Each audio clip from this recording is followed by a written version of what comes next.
दर सालाबादप्रमाणे यावर्षी सेवागिरी महाराजांचा संजीवन समाधीचा रथोत्सव सोहळा वर्ष 78वे यावर्षी मोठ्या दिमागात पार पडत आहे। हा सोहळा 10 दिवस चालणार आहे।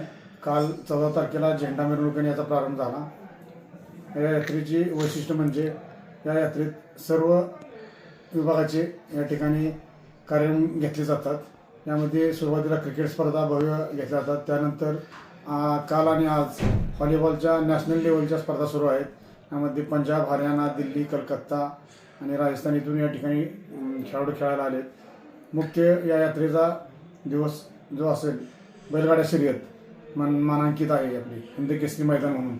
त्याचा आत्ताच पावत्या आणि ऑनलाईन बुकिंग संपलेलं आहे आणि आमच्या ट्रस्टींच्या मार्फत त्याच्या ऑनलाईन नोंदी चालू आहेत आत्ता। तर हिंद केसरी मैदान जे उद्या आयोजित केले तेही मोठ्या नियोजन आम्ही या ठिकाणी केलेलं आहे। त्यानंतर 17 तारखेला कुस्ती मैदान आयोजित केले। या ठिकाणी सुद्धा दिल्ली आणि पंजाबचे, हरियाणाचे पैलवान या ठिकाणी सहभागी झालेत। यानंतर जो आपला यात्रेचा सेवागिरी महाराजांचा रथोत्सव आहे तो 18 तारखेला आपण नियोजन केले।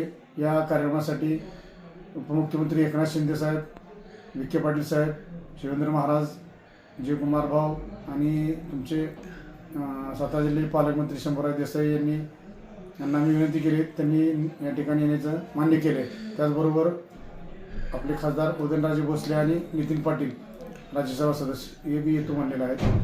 त्यानंतर आपला जो दिवस यात्रेनंतरचा जो पार्ट आहे तो कृषी प्रदर्शन आपलं 5 दिवस या ठिकाणी आयोजित केले भव्य असं शेतकऱ्यांसाठी। यामध्ये आपण युवा महोत्सव आयोजित केलेला आहे। युवा महोत्सवात पश्चिम महाराष्ट्रातील सर्व विद्यालयाचे विद्यार्थी या ठिकाणी सहभागी होत असतात।